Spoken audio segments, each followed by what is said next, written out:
This podcast is part of the Big Heads Media Podcast Network. Go to bigheadsmedia.com for more great podcasts. You know who I can do without? I can do without the people in the video store. Which ones? All of them. This is Massive Late Fee with Mike and Mark.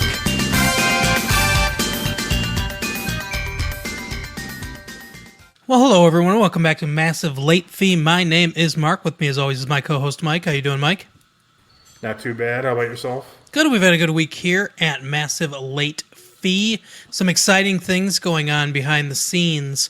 We have... Mike, I haven't told you this now that I think about it, although it's been in the network-wide group chat, so I don't know if you saw it there, but I guess I probably should have told you about this before we went on here.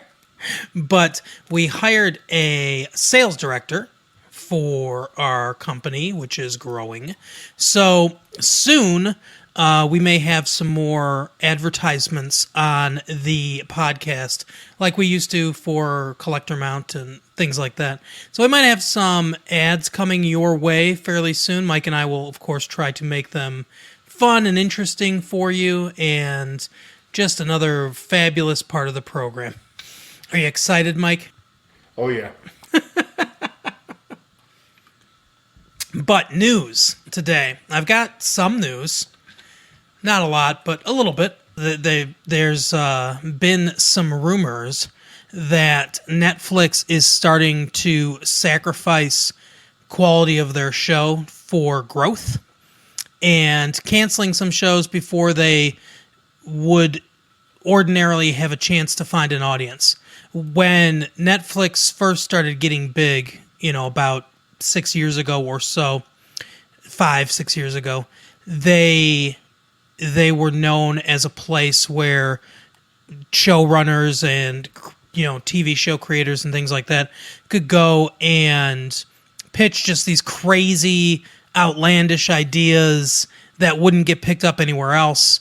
And now some people who have their shows canceled saying that Netflix algorithm is a part of the problem as to why their shows are getting canceled before they might have a chance to find an audience. From what I've heard, Netflix has basically come out and said, at least to their shareholders, that 3 seasons is the viability of a show for Netflix. That three seasons, they can be profitable with a show.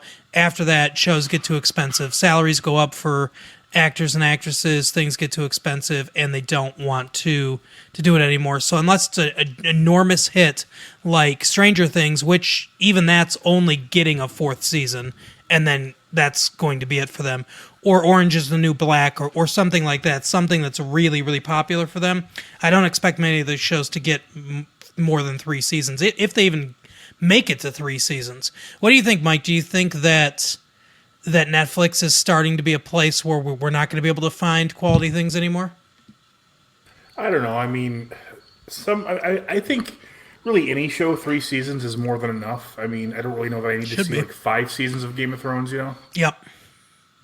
Exactly. Or 8 or however many it actually was. I think 7. I think it was 7 maybe. And even like shows that I really like The Wire or Breaking Bad, if they were 3 seasons, they might have been better. It's hard to say because they were pretty compact as they were. Yeah. I guess it depends on basically just how much content you have, but I am more in favor of smaller seasons. And, we've talked about it many times on the show, a smaller number of episodes, smaller number of seasons, just get to your point. Get to your point. Don't and we've done it before. Our show with our best of show, and we'll probably do it at the end of this year when we do our second best of show, which will be a lot harder to edit, Mike, because it's going to be a full year's worth of shows that I have to try to take. Sounds like a Mark problem, not a Mike problem. Yeah, it is. But we've done it before on this show, or at least made fun of it, where they've had, they have what they call bottle episodes, where the money's run out, they don't have a lot of money, and they need an episode. So, they're stuck in a closet or they're stuck in a wine cellar or whatever it is. And then it's clips from previous episodes. Cooler at their convenience store. Yeah, exactly. And the reason they do that is because they don't have money for other sets or anything like that. They use things that they already have, sets that they already have in place generally, and just clips from previous shows.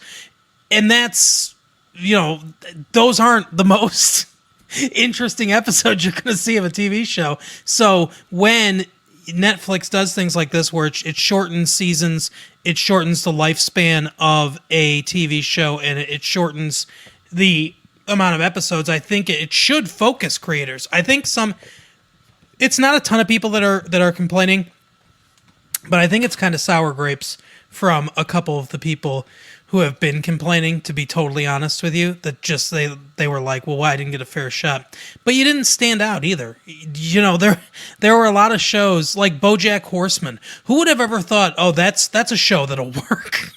But it does. I mean, Netflix gave it a chance, and it has a cult following. Now, they're probably not going to run for 15 seasons or anything like that, but they don't need to. Say what you want to say and then get out. That's what it should be. Don't faff around with all these other episodes. Speaking of faffing around, though, as I get into British slang, Reese Witherspoon is heading to Netflix. And here's the thing. This is Entertainment Weekly. Cruel Intentions 2, the remake. Right, exactly. They are remaking both Little Women, and they've talked about remaking Home Alone. Did you hear about that? I heard something about that. I hope it still stars Macaulay Culkin. Yeah, no kidding. Doesn't he still kind of look like he couldn't be left home alone? He does. He really does. He's been appearing a lot more. I've seen him on Red Letter Media, which is a YouTube channel that I watch a lot, which I like. And he tweeted out about The Weekly Planet, which is a podcast that I listen to. So it's sort of weird knowing that Macaulay Culkin and I share really similar interests in things online.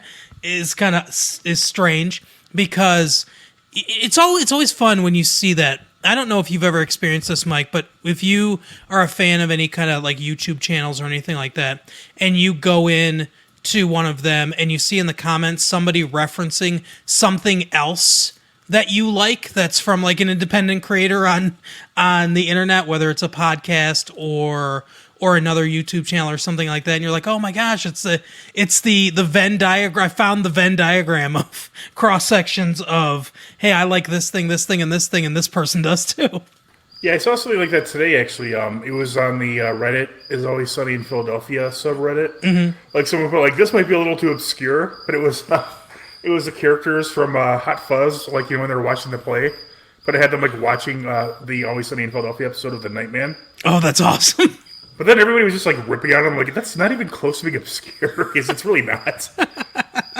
It's, like, literally the longest-running comedy in, like, American history. Yeah. And one of the best-known, funny duos with Edgar Wright and Nick Frost and Simon Pegg. Yeah. I guess it's more of a trio, huh? Yeah.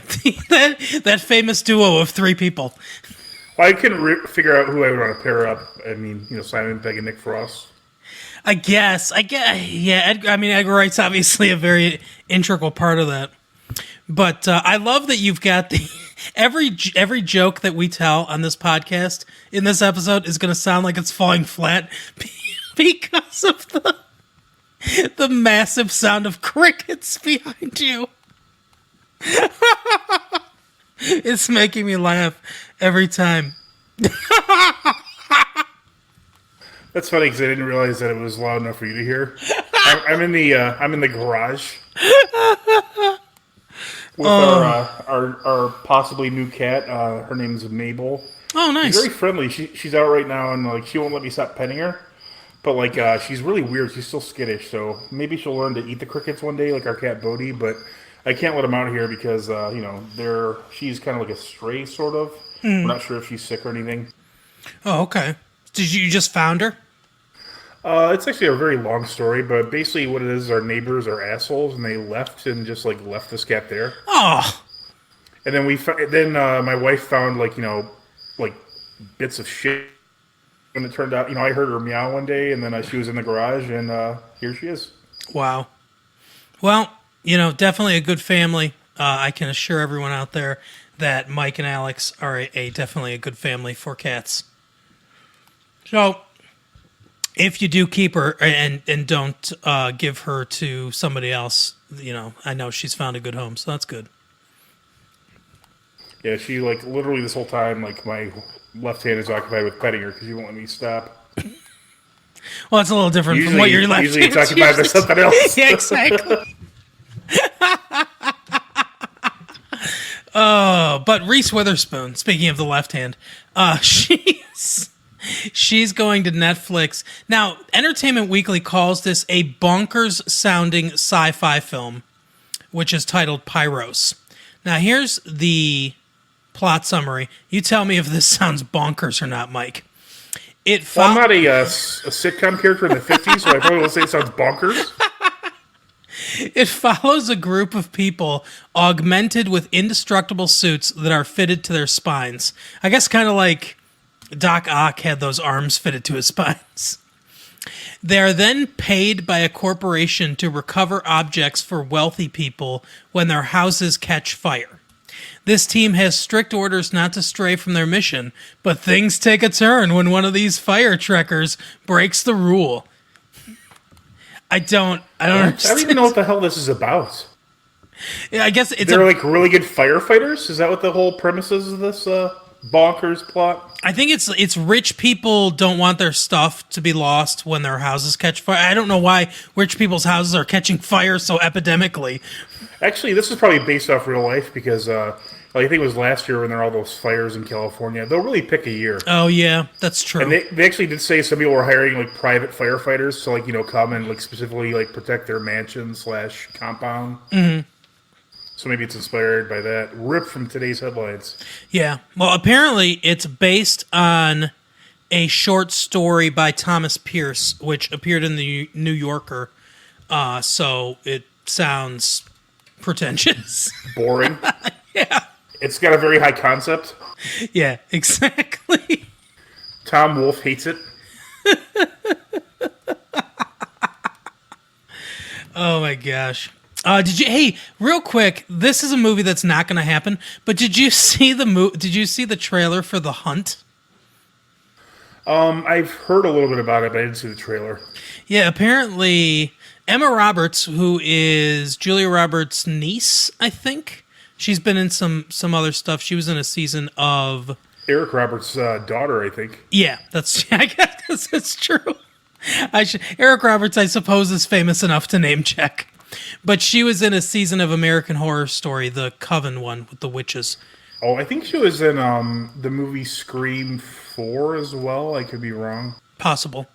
With I don't really one remember. of the Culkins, probably Kieran or Rory. I don't remember which. Yeah, I don't know. But Macaulay Culkin. Hey, Macaulay Culkin, if you listen to this episode of our show, and then, it's the trifecta, because we do this show, and then I watch Red Letter Media and listen to the Weekly Planet, so Macaulay Culkin should definitely listen to this podcast. Macaulay Culkin has his own podcast, too, I think.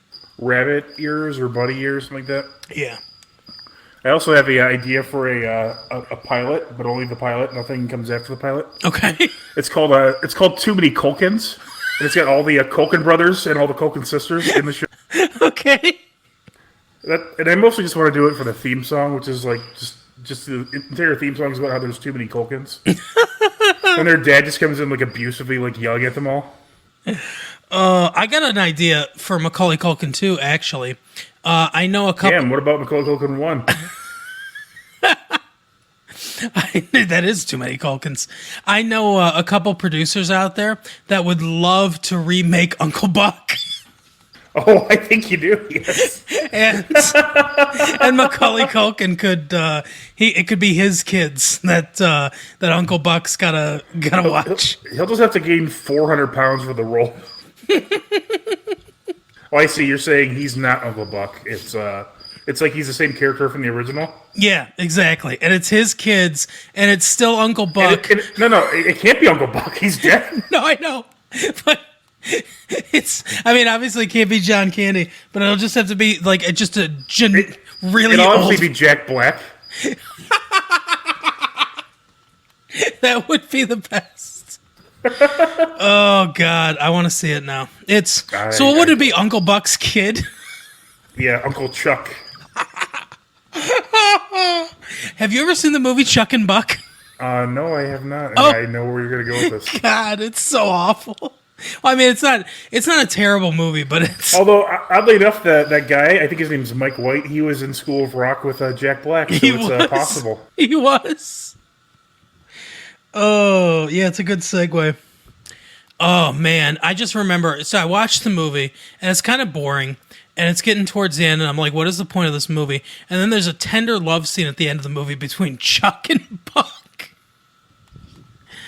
Oh, God. Terrible. Yeah, I haven't seen it.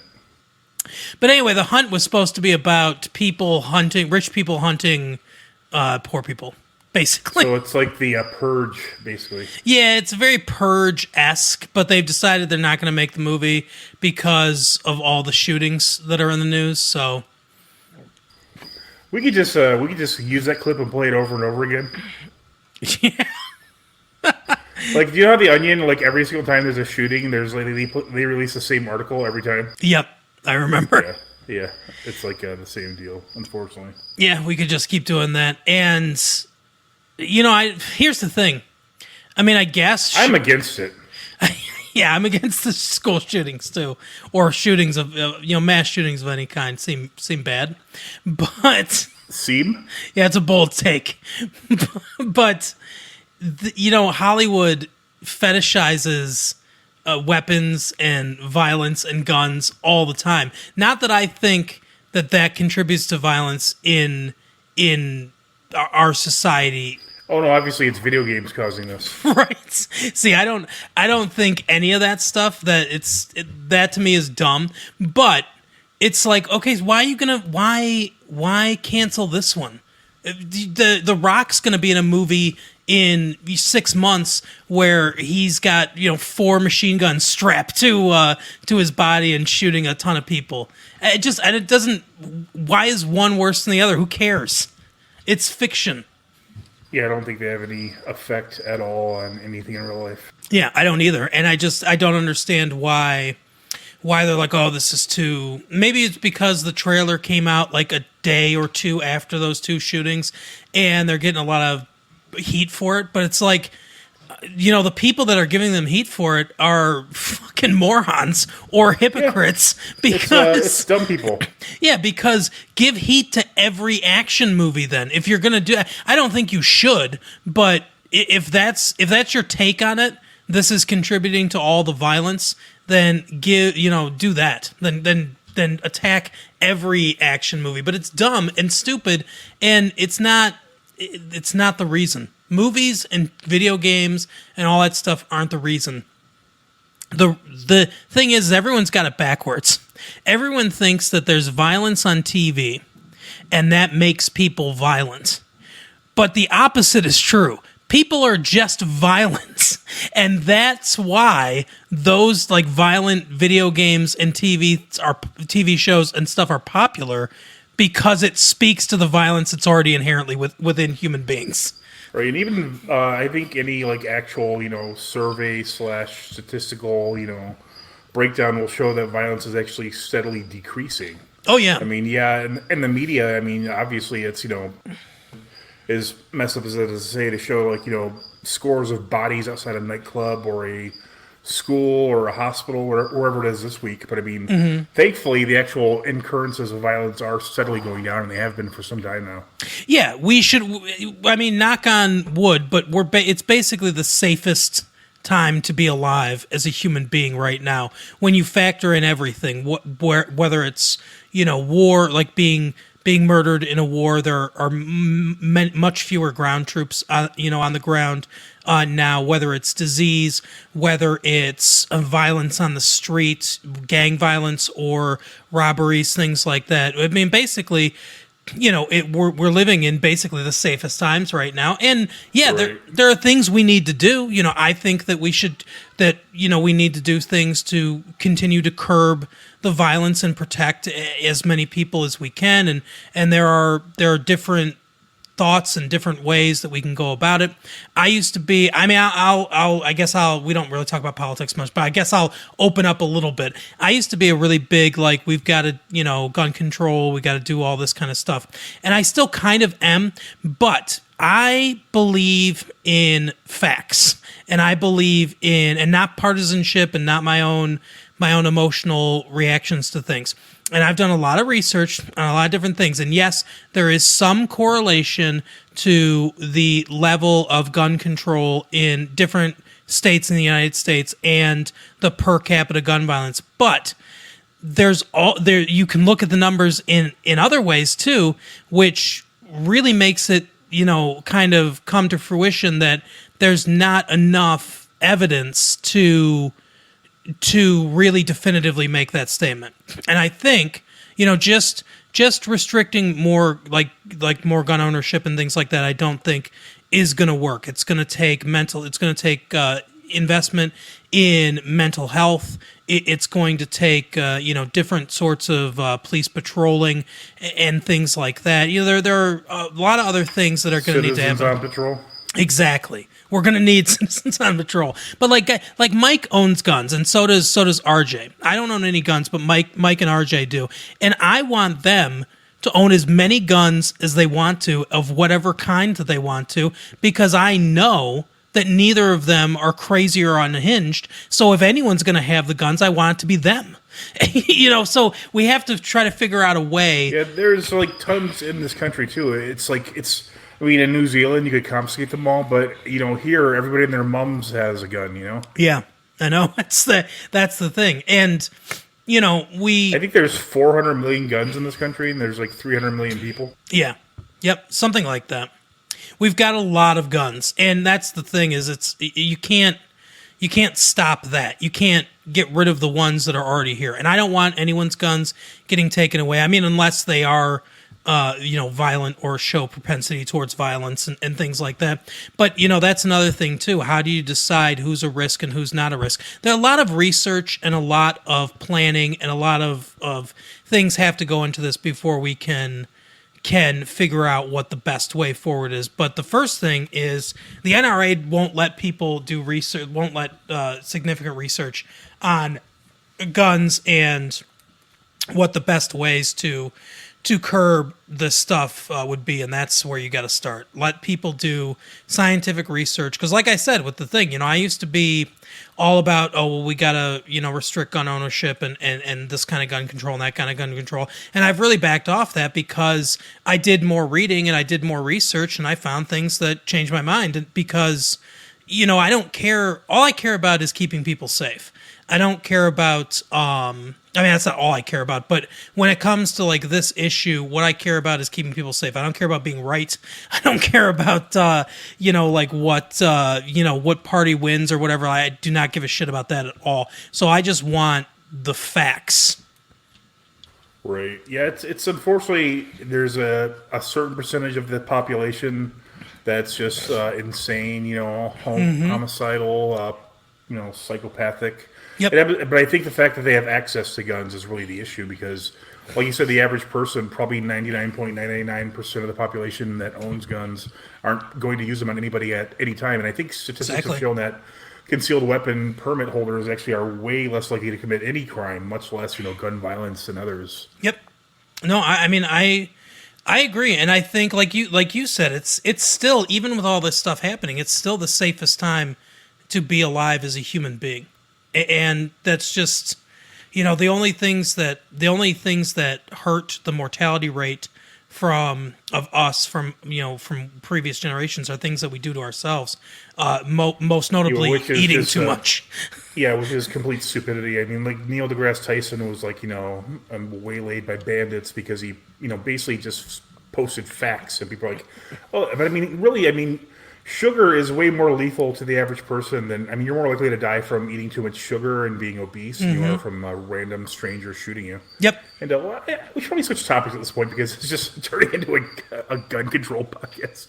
Yeah, I agree. And it's an interesting topic that we could go on for a long time about, but probably not the place on the entertainment podcast that we do. I do want to, real quick, before we move on to the next topic. Which is taxes. Well, taxes play a role in what I'm going to talk about, I guess. But my mother-in-law got a letter in the mail from someone named Gloria Alves, Alves, I guess. And I think she was born in 1958 because her email address ends in 1958 at gmail.com. So I want to read this letter to you. I've seen things like this on, in email before, but never in a printed letter because I'm pretty sure that what this letter proves is a federal crime. My God. So it says, "Dear," and then my mother-in-law's name. "I am Mrs. Gloria Alves, the administrative manager at a vault of a financial insecurity institute here in Barcelona. I am contacting you based on a financial opportunity I discovered here in our bank. It's about an abandoned sum of 26.7 million US dollars in our safety deposit vault that belongs to the late Mr. Desmond," and then my mother-in-law's married last name, "an American citizen who shares the same last name with you, who died along with his entire family on 11 March 2013 in a ghastly car accident in Porto, Portugal. Jeez. The banking policy can only allow the release of such funds to a benefactor through an application as next of kin to the deceased. After his death, the bank has been expecting a possible beneficiary, but no luck. This institute has exploited all its ethical possibilities in order to contact his possible relation or inheritor, but no success. Since no one has come up since 6 years, I have made my own research with the help of a private investigator. It is my knowledge that this man has been living in Barcelona for the past 22 years and has never returned back home. I also learnt that his wife and 13-year-old daughter died with him during this accident. Jeez. I am almost 110% sure that no one is aware of the existence of these funds." Does that mean she's 100% sure? Because she's almost 110% sure. However, because of the international financial crisis, a lot of reform has been made within the Spanish financial system. This includes the new law on succession/claims, which indicates a duration in which such inheritance could be tolerated. The Bank of Spain has mandated our institute to release the funds to the possible inheritor. Failure to respond to this ultimatum would legally allow the Bank of Spain to confiscate these funds as unclaimed estate, which of course would go straight to the government's pockets. It is therefore upon this entire discovery that I've decided to contact you. I want you to know that I am a senior member of this office. As an insider, I am equipped with all classified secret information regarding the release of these funds. I would be dedicated to making sure that I feed you all the possible documentation and information required for the approval and release of these funds. Upon your acceptance to cooperate, I agree that 40% of this money will be for you, 50% for me, and 10% goes to any acceptable charity organization in Spain or your country. What about the other 10%? That's the 40%, 50%, and 10%. No, 110%. Exactly.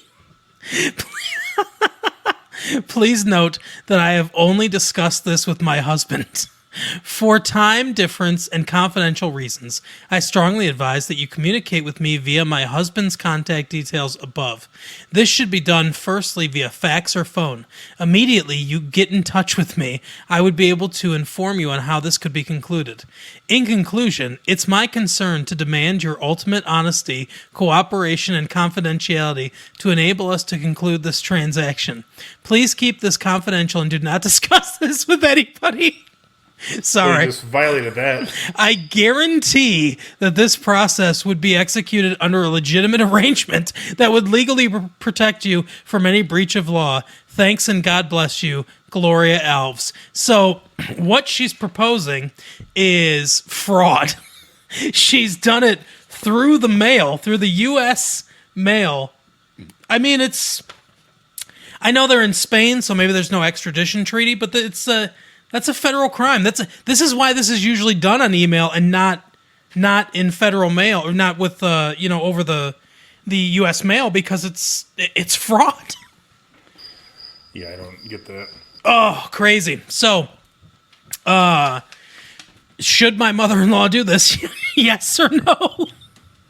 You can tell us on Twitter. Vote. Yeah, tweet at us yes or no. Should she call the telephone number there? It's an international number. I don't know if. I guess you could use Skype. Anyway, so next we're going into something almost as sad and fraudulent. Dumpster diving. Today we watched a very interesting episode of Saved by the Bell. Mike, what did you first? Let me just ask: did you like this episode? No, not really. I remember seeing it when it originally came out. I didn't care for it, especially then either.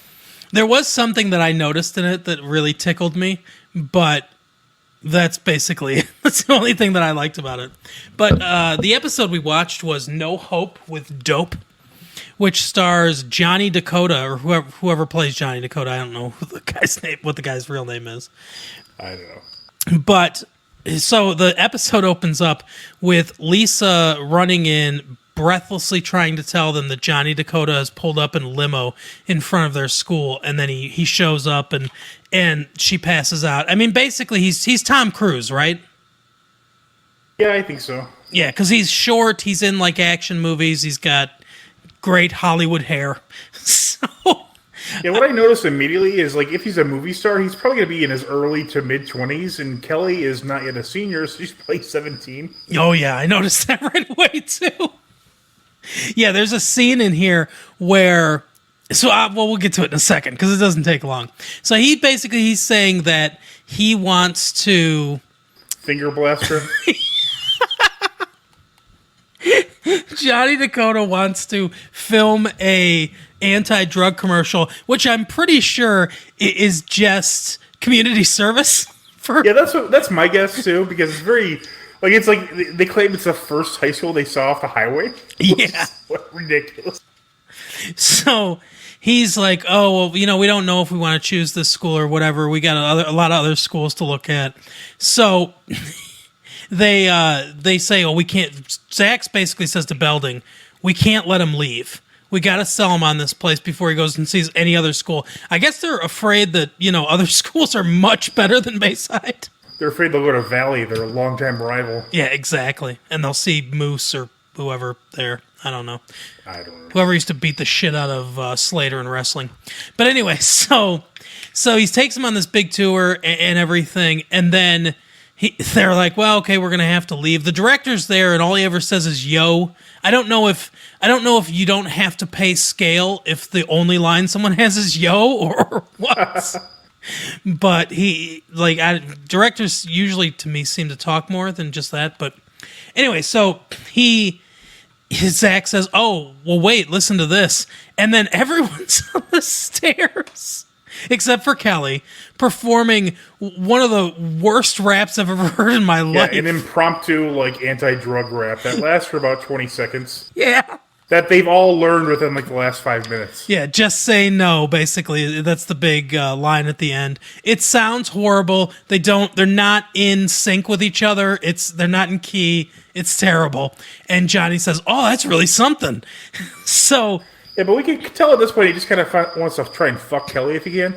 Yeah, well, that's the thing is Kelly comes in, and this is one of those weird points where Zach and Kelly aren't actually dating each other. They've broken up, and they're seeing other people. Or something. We don't know. It's different every episode. There's Yeah. no consistency of the show at all. Exactly. So she comes up and says, oh, hi, Johnny. It's nice to meet you and everything. And he takes her hands and says, "Mr. Belding, I absolutely want to film the commercial here." And everyone claps at this guy, proposing statutory rape, basically. Yeah, what I don't know is in this episode, I don't know if like maybe like their woohoo buzzer was broken or something, because the audience just did that at like the most random times. Like I couldn't tell even what they were doing it too. Yeah, there's one point where Lisa puts on a pair of Johnny Dakota's sunglasses and she starts walking off screen, and she is 3/4 of the way off screen before the woos start. Yeah, I don't know what that was at. I really don't know. Yeah, I think it was supposed to be at Lisa because nothing was really happening behind them. But that's my only guess. I have no idea. But anyway, so he agrees to do the episode or the commercial there, and Zach and Slater are in the bathroom, and this guy, what's his name, Scud?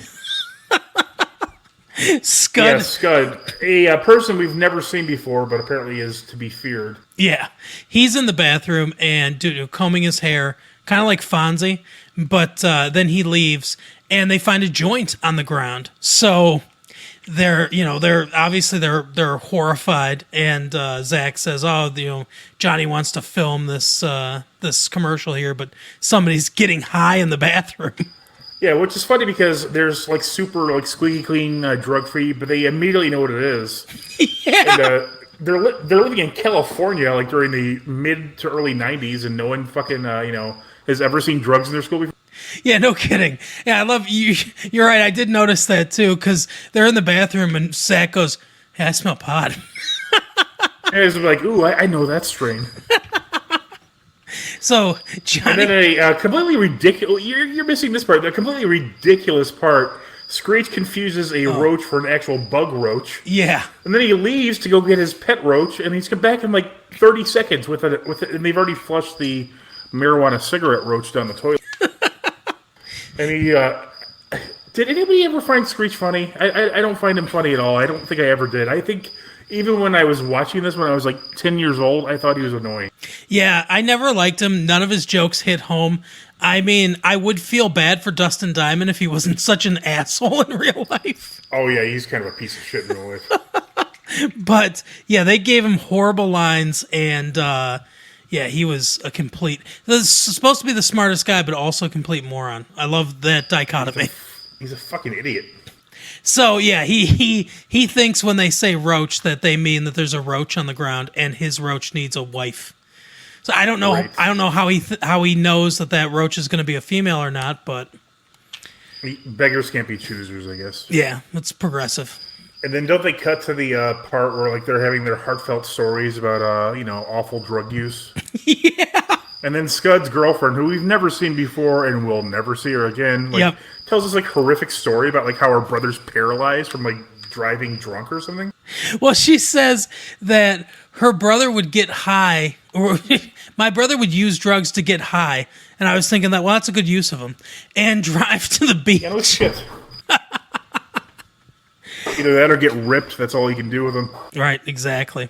But then you probably shouldn't. You probably shouldn't drive when you're on drugs. But I mean, if you're gonna smoke some pot and go to the beach, there are worse things you could do. So yeah, so he gets into a car accident. She's like, I have to drive him everywhere now. It sounds like a complaint. I've got to drive him everywhere now because he's in a wheelchair because he got in a car accident driving while he was high. He must have been on cocaine or something, because Yeah, I don't know. if you're driving, if you're getting a car accident while you're driving when you're on pot, it's going to be a 5-mile-an-hour car accident. Yeah, I think this episode's really not going to hold up, since I understand to an extent that like the hardest drug they would use, they're not going to use like heroin on Saved by the Bell, Right. Like, oh man, that black nerd with a deep voice is on meth. You can't do that. Oh my god! I don't know if he has. I don't know if he has a name. If so, I would name it. It's funny as I know exactly who you're talking about too. Yeah, the guy always. Really, now that I think about it, the guy's always got like a little bow tie on. Is he like a? Is he a member of the Nation of Islam? What if that was just like they just never got to explore that part? Right. His name's actually Muhammad something. Yusuf. Oh my god! But But yeah, I mean, it's like, I really think this is going to be in, like, even now it's almost like Reefer Madness, where it's just like a ridiculous, like, Oh yeah. like, okay, you're smoking pot and then you're fucking paralyzed for life. I don't really think there's, I mean, obviously it's possible, but I mean, it's just like the scared straight, kind of like whole war on drugs thing where they just like, they're just basically just making shit up.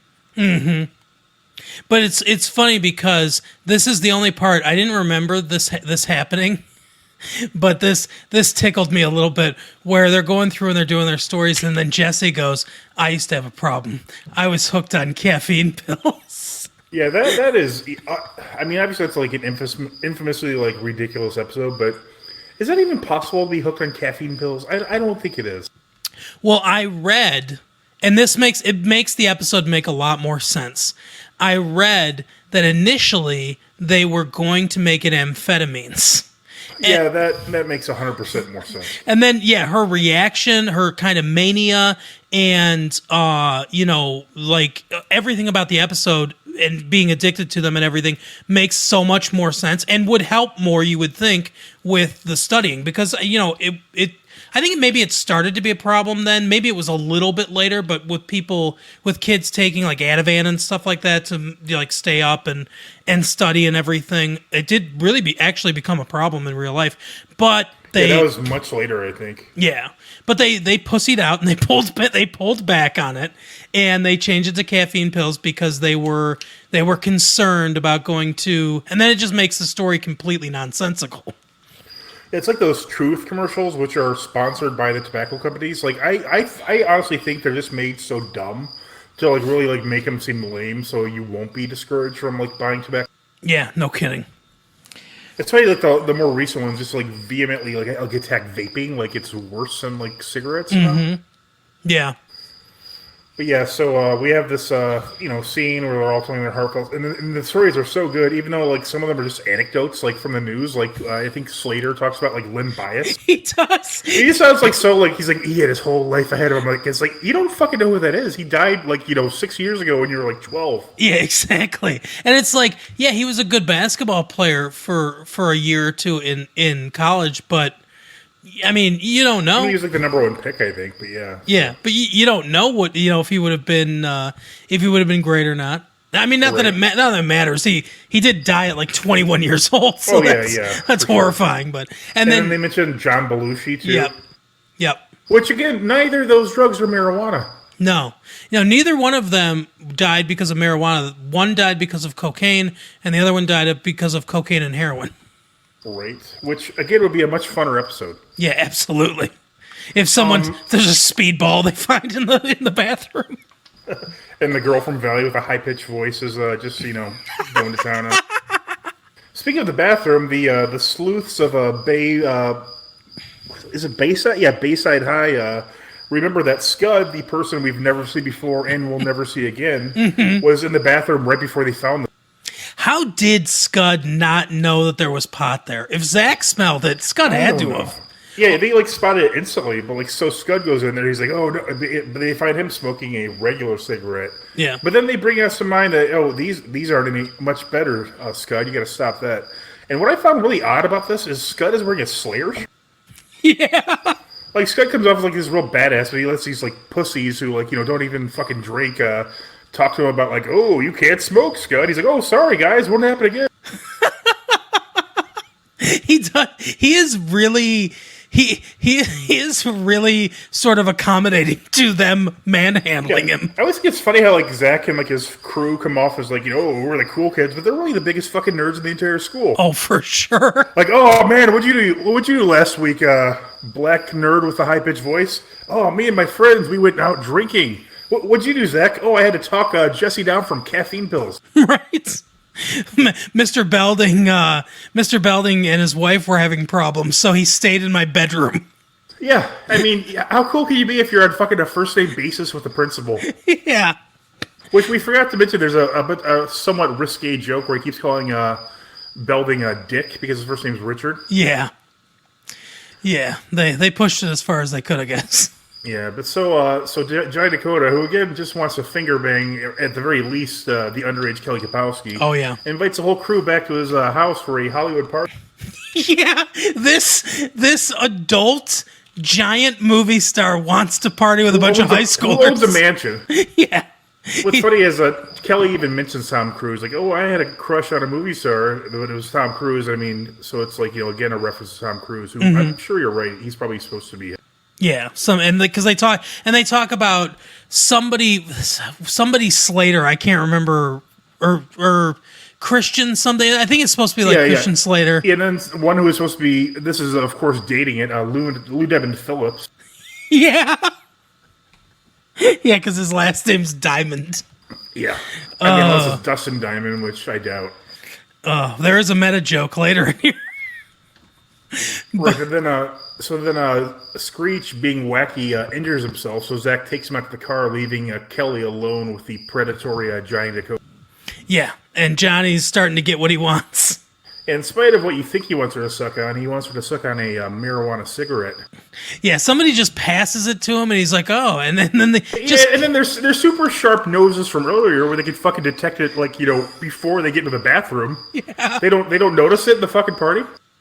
Yeah, it's really weird. But then Zach walks back in and says, "Oh, what's going on here, Kelly?" And she says, let's go, Zach." And Johnny tries to offer it to him, and Zach says, "No, thanks." And he's like, "What? It's just a little pot. Everyone smokes it." And Zach's like, "Well, I don't." I love the constant myth of people aggressively trying to share their drugs with you. I mean, drugs are not cheap. Exactly. I mean, Johnny seems like he's a real nice guy, and he's got a lot of money, so I'm sure he would be okay with them partaking. But if they didn't want to, I don't think he'd be like, "No, you're gonna have some." Right, it's not training day. Yeah, exactly. But yeah, Johnny just seemed like a nice guy. He just wanted to lay back. I mean, he was a sexual predator, but oh yeah, I mean that part wasn't so nice, but everything else is top notch. Yeah, and he hooks up Zach with a couple ladies. But anyway, so yeah, so the next day they're supposed to be shooting this commercial, and none of the kids want to do it because they think it's hypocritical. So Johnny basically says, "I don't need this," and storms out. And then Mr. Belding's confused, so they explain it to him. All the dorks get together, and they explain it to the principal in his office. He's like, "Oh, you guys did the right thing." And then this is the stupidest part. He says, Mr. Belding, who earlier he was like, "Ooh, NBC," like it's a big deal that NBC wants to shoot a commercial here. He's like, "Well, I might know somebody at NBC." So he calls up his childhood friend, Brandon Tartikoff, the head of programming at NBC. It's Who created Saved by the Bell? Yeah, partially. he just didn't mention that earlier. But apparently, which really makes no sense. I mean, why do they still have to shoot a commercial? Johnny Dakota was the one behind the whole commercial idea in the first place. Yeah, it's his community service that needs to be fulfilled. The kids just wanted to be in a commercial at that point, I guess. So Brandon Tartikoff decides to come down to Bayside High and shoot a commercial a drug-free commercial for NBC, and everything about the continuity of this scene is completely off. I don't know if you noticed this, Mike, but when we first see it, Brandon Tartikoff is sitting at the desk alone when he says, "I've got a great idea for the fall season," or whatever. And then all the kids come up and he says, "No, don't say no to drugs," or whatever. And then they all say there's no hope with dope. And then the crew says, and they talk for a couple minutes where Brandon Tartikoff explains that him and Richard Belding grew up together. They were after the same girl, Becky. And we find out that Mr. Belding got his job through nepotism. That his father-in-law was the superintendent of schools, and that's how he got the job as the principal. Right, and also we have to realize that it must have really hurt him whenever Zach named that duck Becky, because it's his wife's name, and then the fucking duck died. Yeah, exactly. But so within like 5 minutes, the entire commercial is apparently just edited on set and ready to go.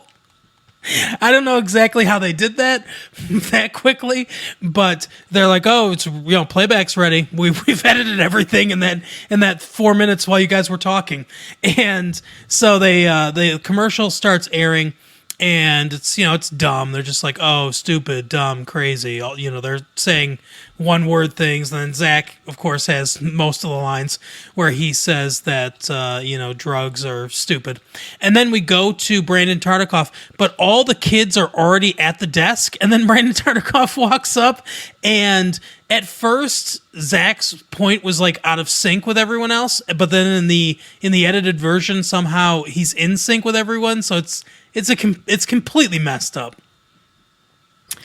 Yeah, it's a shit show, the whole thing. But that is how the episode ends, with us seeing an actual Say No to Drugs commercial, and yeah, it was something else. Yeah, in a series full of bad episodes, that was definitely amongst the top ones. Oh yeah, not great. But that was Say Nope to Dope from Saved by the Bell. So now we will move on to our very popular segment, Keeping Current with Mike. This is where we plumb the depths of the social media, gossipy websites, all that kind of stuff, celebrity stuff that Mike and I don't know anything about, and we try to make sense of it all for you. Mike, where are we going this week? Well, as usual, I'm out of ideas. My wife gives me really good stories from Snapchat, but I have no idea how to copy them and repeat them. So unfortunately, I'm going to mix one of those in. But here we go. Okay, I'm not 100% sure what any of this means. Scott Disick and Sophia Richie, whole yacht of love on a jet ski. Okay. I'm not really sure who these people are. I've heard those names before. Isn't the one guy like a Kardashian ex-husband or something? I don't know. See, here's the thing that I've noticed about this, which is so surprising to me. But I think maybe it's osmosis with you or whatever. But you know more about this stuff than I do, which surprises me, because I definitely know. I read a lot of Yahoo.com. Okay, so yeah, that's probably why. Because I definitely know more about TV shows and stuff than you do, but like Scott Disick, I've never heard that name in my life. I don't know where I've heard it, but I think it was on that Kardashian show. I think he was married or is married to one of them. I'm not really sure. Well, here, when I look up Scott Disick, one of the first things that come up is, what is Scott Disick famous for? Gained fame on the reality series Keeping Up with the Kardashians, he became known for his on and off relationship with Kourtney Kardashian and his alcohol-related issues. Good thing he's on a jet ski then. Yeah, so I guess he's noted for his alcoholism. That's good. There you go. Noted alcoholic Scott Disick. And who's he with? Sophia Richie. Is she the one who was on the Surreal Life? Maybe. I think that's. I don't know. It's another Nicole Richie. Oh, is it not the same thing? I love the way that you asked that question. We're talking about human beings, and I said no, it's Nicole. Are we though? Nicole Richie, and you said, "Oh, is that not the same thing?" I assume they're the same person. Is it her sister, probably? Apparently, she is the younger daughter of singer and songwriter Lionel Richie, an adoptive sister to fashion designer and television personality Nicole Richie. Yeah, Nicole Richie's actually adopted, but Bam. Sophia Richie is pure blood Lionel Richie daughter. Huh. I wonder what the issue was that they. Oh no, actually, I think whatever. Our next, I think they're on a yacht somewhere. I don't know. They're swimming on a jet ski and I don't know, finger blasting or something. Who knows? Good for them. She was in Ocean's 8 as herself. I've never heard of her in my life, and I don't know who she is. So, but she happened to be playing an extra. Yeah, there you go. Look, I'm Sophia Richie at a casino. She's 20 years old. Oh, hey, today's her birthday. Or no, not today. No, her birthday's in 11 days. August 24th, 1998. Good for You you. were very excited for being so wrong about that date. Yeah, I know. I was really wrong. What the fuck? I don't know why I thought today was August 24th. I don't either. August Our 24th, next- 1994 is when Life Goes On, or not Life Goes On, My So-Called Life premiered. So I had that date in my head earlier because I was looking that up to when we were going to cover that on Retro Late Fee. That's fair. Yeah. Our next story is RHOC. So I know it's Real Housewives of something. C. Cincinnati, probably?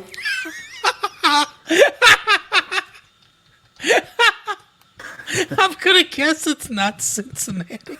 No, you don't think so? Carlsbad, RHOC, California. I don't know. Real Housewives of Orange County. Oh, okay, that makes sense, I guess. But anyways, someone calls someone else.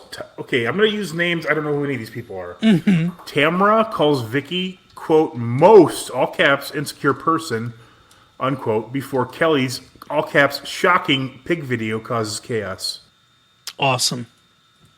It actually describes what this pig video is. I thought it was like a Black Mirror kind of thing where the lady was fucking the pig.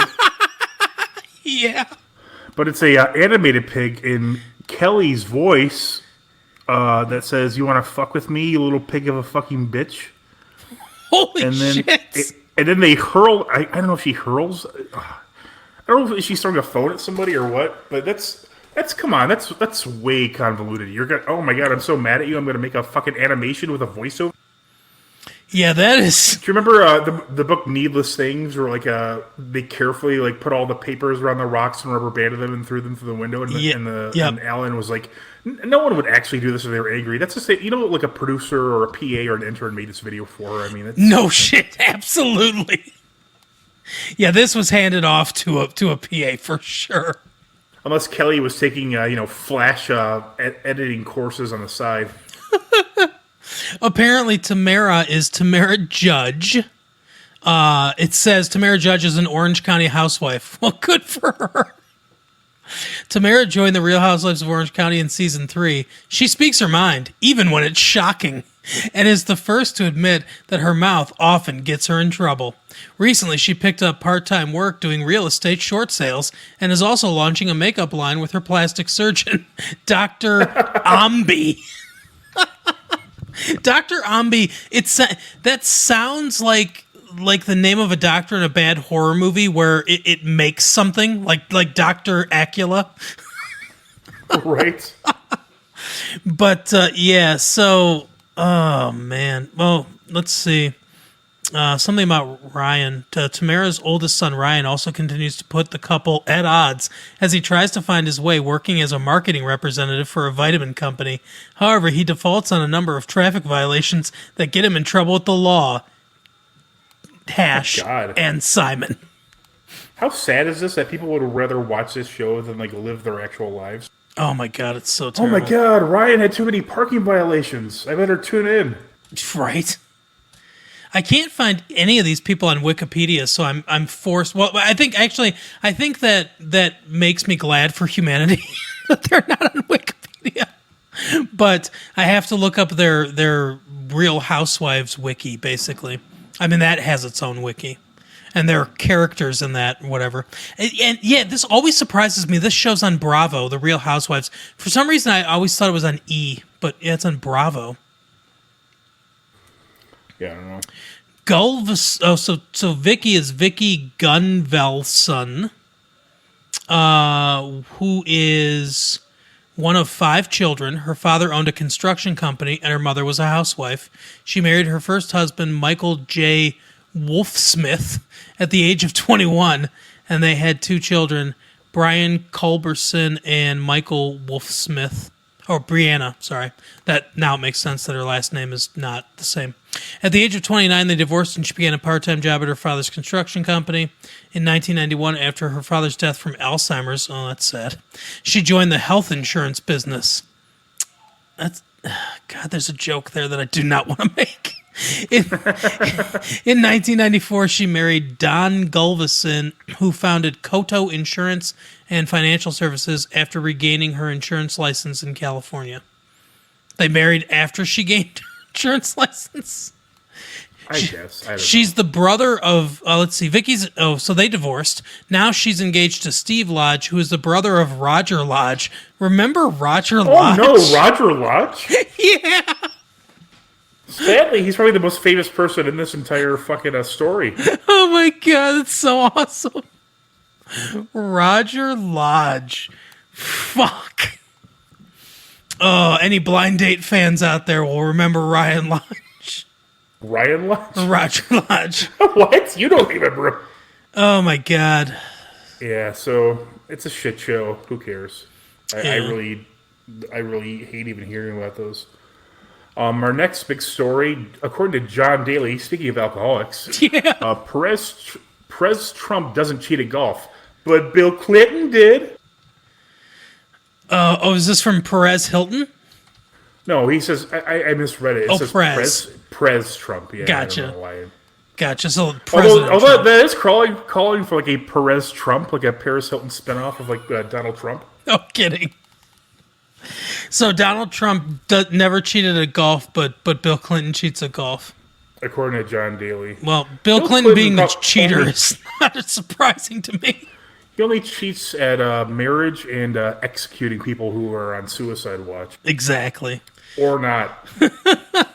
Yeah, Norm was I think Norm was loving that, not that he loves that somebody committed suicide, but I think he realized I mean, of all the people to commit suicide, yeah, I'm not super upset about that one. no, yeah, the child predator, me either. But yeah, it is weird. I mean, I think he probably just killed himself, but it's one of those things that got political I again. don't know. I mean, I I could see it, but I don't know. I mean, the fact that everybody, like, nobody is surprised by this. Not a single person I've ever spoken to about this stuff. He's like, what? Yep. I mean, no one expected him to go to trial, I don't think, so I don't know. But some people are saying Trump did it. Some people are saying the Clintons did it. It's one of those things that just becomes political. I don't know. Maybe they did it together. Who knows? Trump was at, or Hillary Clinton was at Trump's wedding or whatever. I mean, they're fucking friends, or they were. They pretend to be enemies, but they're friends. Yeah. So it's like they could have gotten together and all three of them could have had a meeting. And They both all showed up at the cell at the exact same time, just sort of like laughing, like exactly. Now I wanna point out so that we don't get sued. That I'm more worried about being suicided than sued. Right. Only the Clintons think that the word suicide is a verb.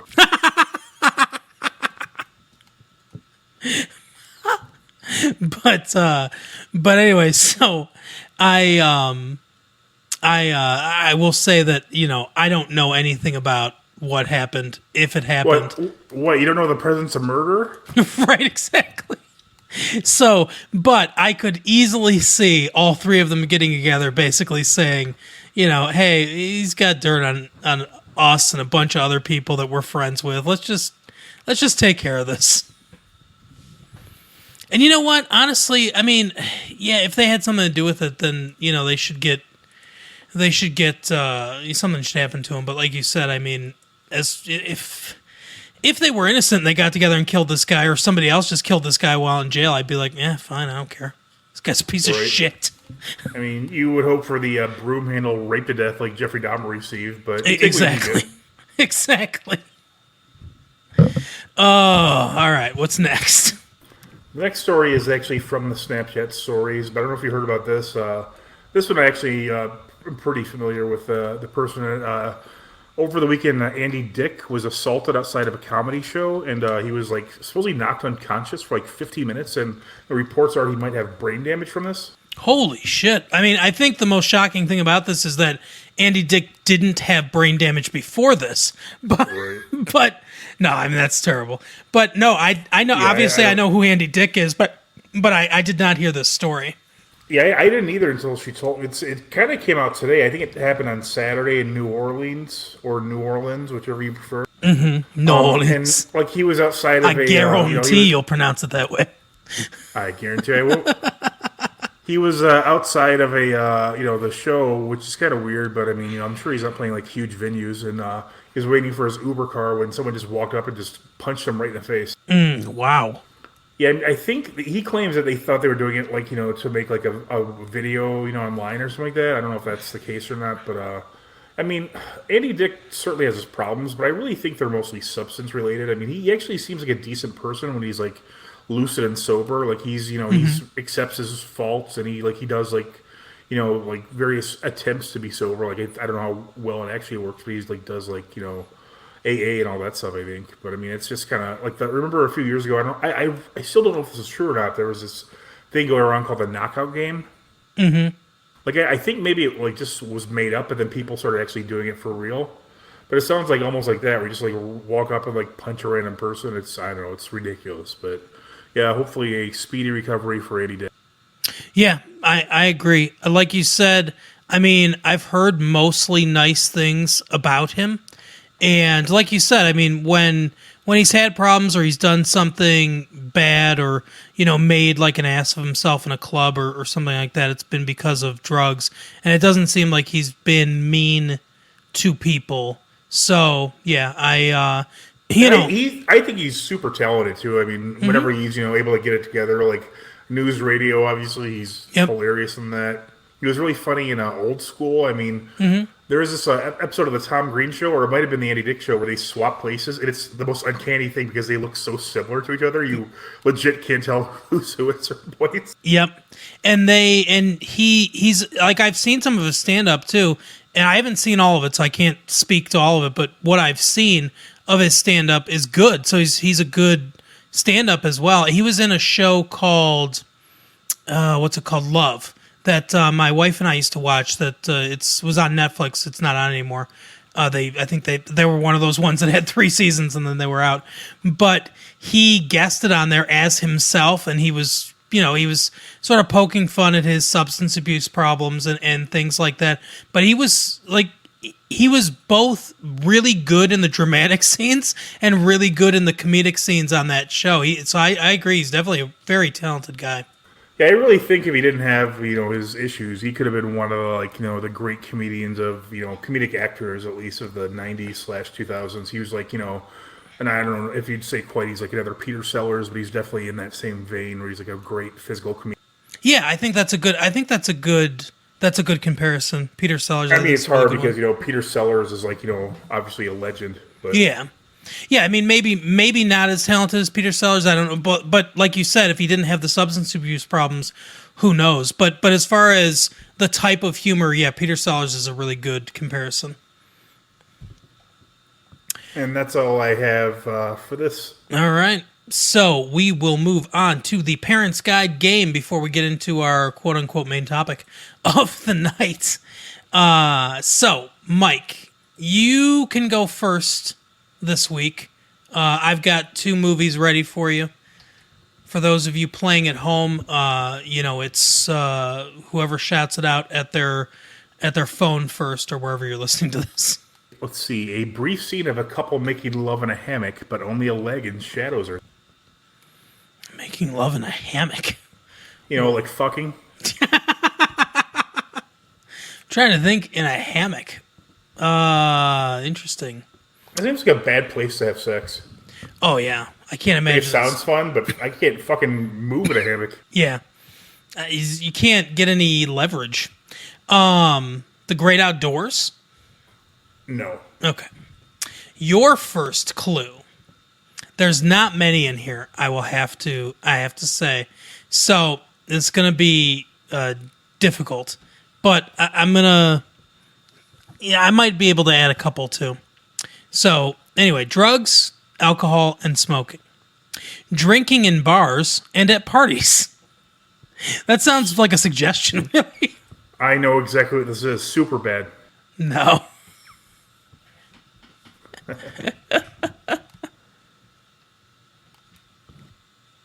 It is rated PG by the MPAA by appeal. It was originally rated PG-13 mainly for sexual references.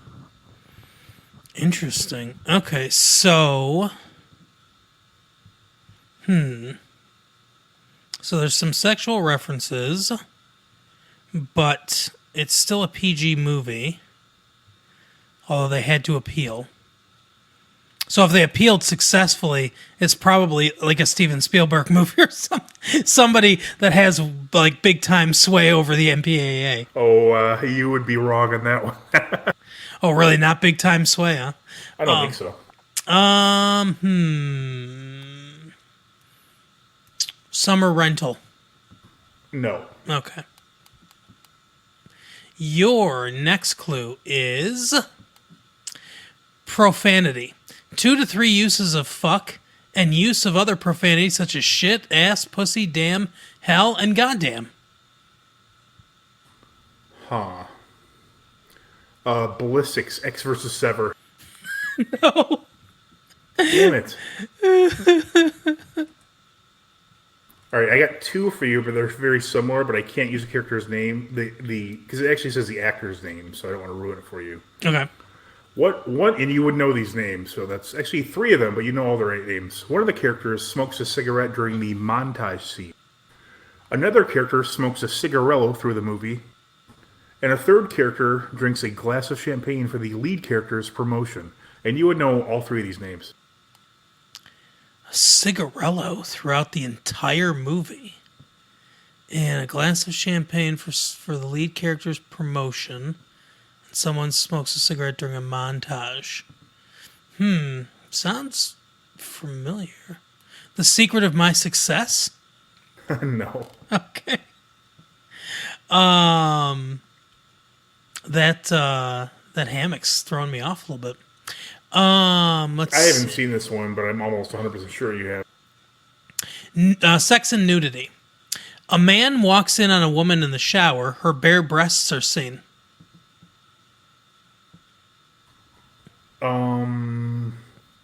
National Lampoon's Vacation? No.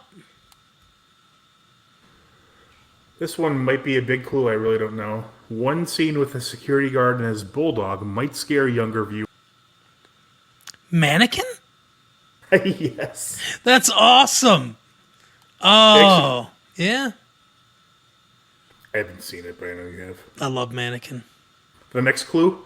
One scene with a mannequin that comes to life might scare younger viewers. Okay, so I will. I'll read you. I want to read you my favorite one, which is not going to be a hint at all, and then I'll read you one that I think should be more of a hint.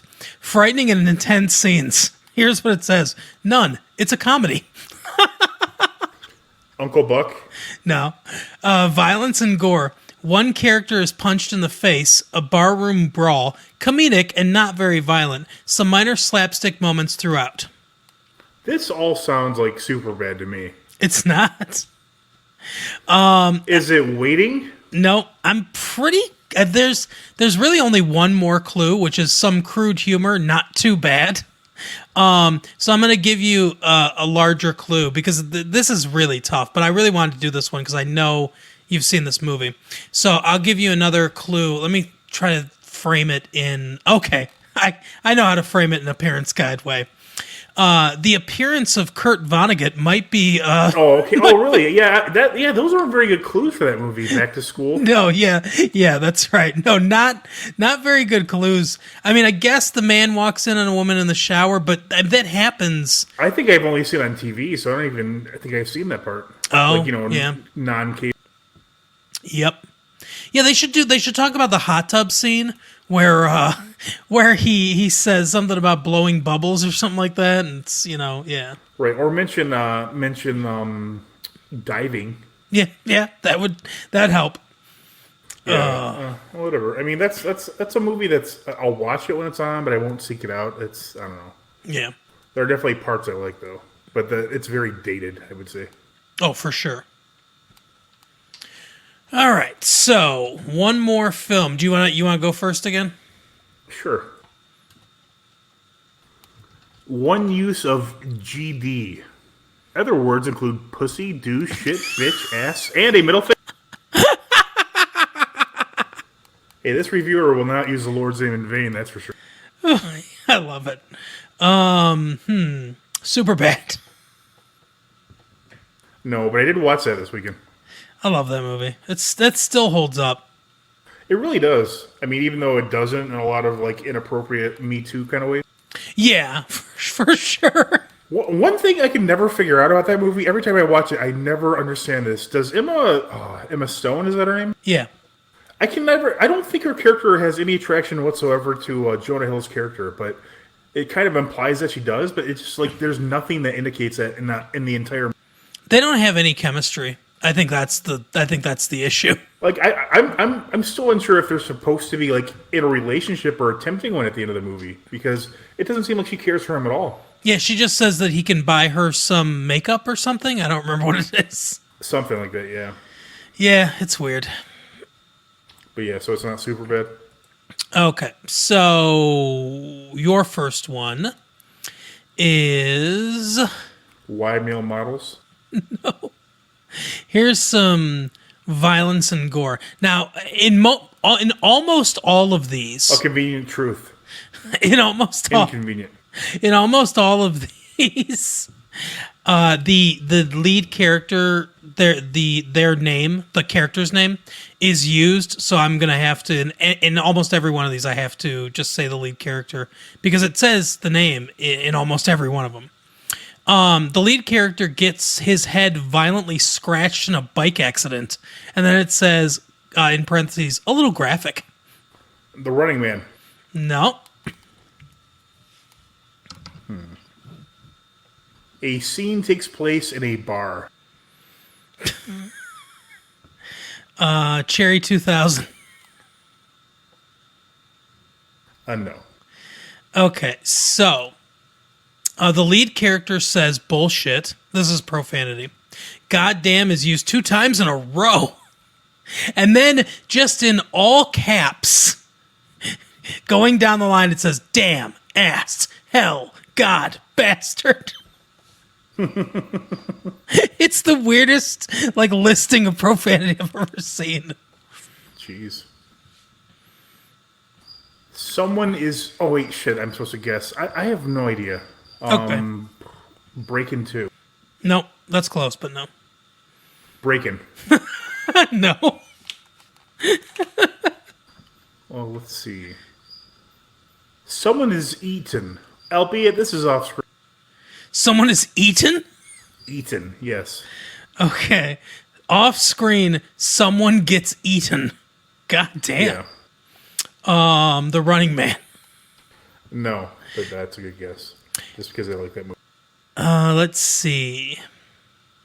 Okay, one of the characters in a scene of clearly being drunk offers alcohol to the main character, which he consumes and then reacts with disgust.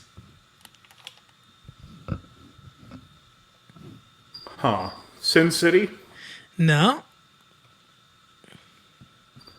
A character threatens to kill and eat a group of captive women. Holy shit. Okay, so I mean, this is definitely okay. So there's definitely this is a lot of cannibalism. I wouldn't say a lot. Is it Split? No. He doesn't threaten to eat them. It's so weird. That's a weird. I'm trying to. I'm sure I've probably seen the movie, but it's. I don't know. It's weird. I think you have.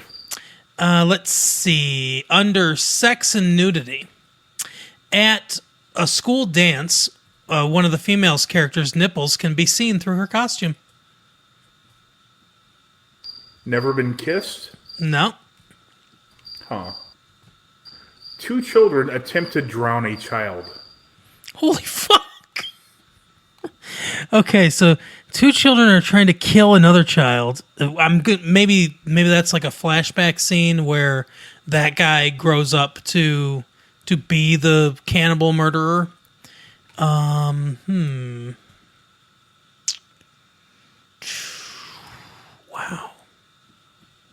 Sounds like a fucked up movie. Is it Cannibal the musical? No. Okay. Girls are shown briefly wearing fairly modest swimsuits. Girls and guys make out infrequently. The main character, who's a guy, is also seen without wearing a shirt. Summer Rental? No? I wouldn't assume you've seen that. Yeah, I've seen parts of it. A character is forcibly drowned. I mean, no, 'cause, like it's not glass. It's not what? I said it's not glass. Are you sure about that? Is it glass? Yeah, it's glass. It is. Yeah. Although I don't remember the cannibalism off screen parts myself. I don't either, and I don't remember him like threatening to eat them. Yeah, I don't remember that. So I don't I mean, know. maybe he took a bite out of them, I guess.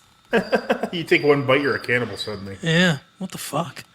Okay, so I don't want to just say the names because you'll get it so easily if I say the names. But I'm gonna do okay, I'm gonna do this one. If you don't get it from this one, then I'm gonna do it. I'm gonna read the names. At the school dance scene, the main character, the one of the characters, and it says nemesis of our hero, the main character, which I think's kind of bullshit, is hiding in a bathroom stall and is shown rolling a marijuana cigarette (parentheses joint) and preparing to smoke it. Karate Kid? Yes, correct.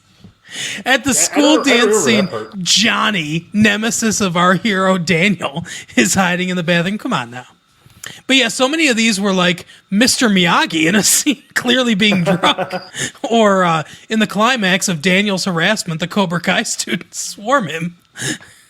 It's like, yeah, that's going to be really obvious. Hey, it could have been Karate Kid 2. That's true. Oh, what a successful game that was. All right, so now on to our main topic of what we watched this week, what we saw, what streaming stuff we got into. Mike, you want to go first? Or you want me to go first? Sorry, I just got scratched on the chest by a cat. Oh God! You can go first. All right. Well, I watched or at least I watched some of. I'll have to. I didn't watch the full first season yet, but I watched The Boys on Amazon, and I like it quite a bit. I heard a little bit about it, and I think you'd like it a lot too, Mike. It's based on a comic book by Garth Ennis, and it was co-created and illustrated by Derek Robinson. Who did the inking? Yeah, that would be Derek Robertson. He was the inker. But Garth Ennis is sort of famous for hating superheroes. And it's a show about superheroes, but they're all complete assholes. I like under Garth Ennis's Wikipedia too, real quick, for his personal life. This is all it says, personal life. Ennis is an atheist. He is an enthusiastic student of the history of World War II. That's like the barest bones personal life thing I've ever seen. But Is it like that little bub guy? yeah, kind of. But Garth Ennis, he did Preacher, Judge Dredd, Hellblazer, The Punisher, Dan Dare, Just a Pilgrim, and Hitman, in addition to The Boys. And basically, the plot of this show, it's sort of... Now, it was written in 2006, and I think it went from 2006 to 2012. There were 72 issues. 72 issues of it. And so... But it seems really prescient now, and I don't know if they updated some things because I haven't actually read the comics or books, but I don't know if they updated anything or anything like that. But it seems very prescient now, and basically, the story of the show is it takes place in a world where superheroes actually exist, but it's trying to be realistic with it. What would the world kind of really be like if we discovered that there were superheroes that really existed? And the main group of superheroes are called the Seven, and they're a very clear Justice League ripoff. There's a Superman whose name is Homelander. There's an Aquaman whose name is the Deep. There's a Wonder Woman. I can't remember what her name is. There's a I guess he's supposed to be Batman. His name sounds like Black Panther, but I guess he's supposed to be Batman because it's supposed to be the Justice League, but he does nothing. His name's something Noir, Black Noir or Night Noir or something like that. But he does basically nothing. And there's the Translucent or Translucer or something like that. It's a guy that can turn invisible. And then they have their version of the Flash, which is A-Train is his name. So at the beginning of this, A-Train is, we see this guy who's works at an electronics store, and his girlfriend comes to pick him up after work. They're going to walk to get some food and, probably have sex and everything. They kind of joke about that. And she takes one step off the curb and gets incredibly obliterated in one of the most graphic scenes I've ever seen. I mean, it's comical, but it's also pretty graphic because they're talking and then in an instant you just hear this whoosh sound and then she's gone and you see these drops of blood hit the guy's cheek and then the camera sort of pans and it's a mass of blood and organs hanging in the air as it's in slow motion, and then the motion picks up and everything splashes on the ground, and A-Train stops, looks back, kind of horrified, and says, can't stop, and then runs off to do whatever he's going to do. And the guy's like, I can't remember, Robin, I think is her name or something. He's like, Robin? And they pan down and he's still holding her arms. Like he's got her hands. The rest of her's gone, obviously. But that's kind of one of the introductions we get to these superheroes. And we learn one of the big plot points is this girl called Starlighter. And she wants to join the Seven because the Lamplighter retired. Obviously Green Lantern. But he retired, so there's an opening in the Seven. And Elizabeth Shue's in it as well. She plays, so even though it's supposed to be the Justice League, she runs a corporation called, it's called something with a V. It's like a play on Viacom, basically. But I can't remember, something with a V. But anyway, she is the head of it. And she's clearly like a Kathleen Kennedy type who's in charge of Lucasfilms over at Disney. And the whole thing is like a play on Disney, basically, where, they own all the superheroes. Basically, the superheroes are like actors. They're in movies that this thing produces, and they do PR for them and all this stuff. It's this just giant corporate machine. And they have to audition, and Starlighter is auditioning to be, as part of the Seven, and she gets it. She finds out, the role. But it's very much like they're actors and everything, even though they are superheroes. But the point of it isn't, because all these superheroes, they're all kind of terrible people in some way or another, except for Starlighter, a little bit. But the whole point of it is basically, I think, to kind of, it's a satire of how horrific and unfeeling and stupid and just greedy Disney and some of these other corporations are, because it's very clearly critical of this corporation that kind of manages everything. And the other thing that they do is, as we see in the first episode, Baltimore needs a superhero. So it's like a Black Panther type superhero. It's like Black Onyx or something like that. He's in Detroit right now, but they're looking to move him from Detroit, I guess, and Baltimore needs a superhero because their violent crimes completely out of whack. So she's negotiating with this mayor of Baltimore, basically saying, hey, he fits your demographics, we'll bring the PR team there and everything. This will be your new superhero for $300 million a year for a 3-year deal. So they're selling the services of these, like any city can buy a superhero to be their superhero and protect their city for this money. So this corporation's in every aspect of life and is really omnipresent. Keith Urban's in this. who plays the Butcher, and he's fantastic. Like, he is in everything he's in. I think Keith Urban is awesome, but Keith Urban or Carl Urban? or Carl Urban. Yeah, I'm sorry. So Keith Urban's Nicole Kidman's husband, which was very confusing for a second. Yeah, sorry, Carl Urban. But Carl Urban, he plays this. I think he's an ex-CIA guy, and he's been wronged by one of the superheroes. I don't want to reveal which one, but in a similar-ish way to how the main character, Shuey is his name, the main character whose girlfriend was destroyed by A-Train. In a similar way to how he was wronged by them. And basically he forms this group like, we're gonna fucking take these guys down. We're gonna get revenge on them. That's basically what it's about. The two main plots are Starlighter kind of coming into this new organization.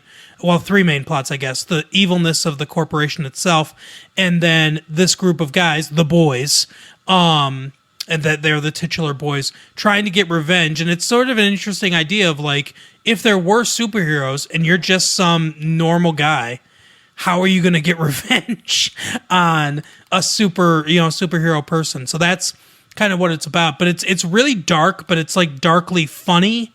And it has a lot of interesting things to say, I think, about, like I said, about the corporatization of a lot of these things. It was not produced by Marvel or DC. Obviously, it was an independent comic. I'm trying to remember what the name of it wasn't Dark Horse, but I can't remember what the name of the company that put it out was. But I think it's sort of, like I said, it's a satire, but it's very good. It's on Amazon Prime. And it's Dynamite Entertainment. That's what it was. It was on Wildstorm and then moved to Dynamite Entertainment. But I'm enjoying it quite a bit. One season's out right now. I think they have plans to make 3 seasons and then be done. They have 72 issues of comics to draw from, basically, because it's a completed series with a completed story arc. So I like all those things. And the other thing, real quick, before we get to yours, that is interesting, it's also like talking about Me Too and things like that. There's sort of a lot of that in it because it gets uncomfortable in certain places. So Starlighter comes on board. She's the newest one, and the Deep, the Aquaman character, he says to her that it's him and her alone in this boardroom. And he says, well, if you want to be part of the team, you've got to service me, basically. And I thought it was just going to be like a throwaway joke or whatever, but she actually does it. And then a lot of the rest of the first episode and into the second episode is her dealing with her decision to do it. Because, like, she says, she's talking to him and she's like, oh, I had a crush on you when I was a little girl. I had your poster on my wall. And she turns and it's like his pants are off within a second. And he's just jerking it, basically. And she's like, so it's very much like a Harvey Weinstein type thing or Louis C.K., I guess. Although this comes off way more aggressively than any of the Louis C.K. stories that I've heard. More of a Harvey Weinstein thing. But she's like, oh my God, and he's like, hey, he goes, yeah, you can run back to Iowa with your tail between your legs and everything, or you can stay here. We can be part of a team. And he's like, hey, it's only going to be like 5 minutes, and you just do it and get it over with kind of thing. And then we'll move on. And so she does. We don't see it. It happens off screen. It's a little more tasteful. But like I said, she just kind of deals with the ramifications of her decision to do that, to stay in there and what she's going to be as a person kind of going forward. So there's a lot of the Me Too Hollywood stuff. There's a lot of stuff that's happening right now. Big ideas in this. And I like Garth Ennis a lot. And I think, like I said, it's a really good show. I'm really enjoying it. I might check it out. I've heard good things about it. Yeah, I think you'd like it, but because of a lot of the satire, and there are things that are really interesting about it. It reminds me a little bit of Watchmen in certain ways, but it's because it has ideas. I think that's one of the things that make it stand out. Is it's not, the superhero elements and everything are obviously not really important. It's more kind of about corruption and how most of these people that get superpowers are still human beings, and they're assholes like most human beings would be. And, given this unlimited power, it corrupts them, obviously, and sort of, how those things work. But it's a very interesting show. Nice. I've also been watching something this week that's on Amazon. It's been out for a while, but I don't even remember how I came across it. But it's Mr. Robot. Oh, okay. Yeah, I haven't I've heard some things about it, but I haven't actually seen that.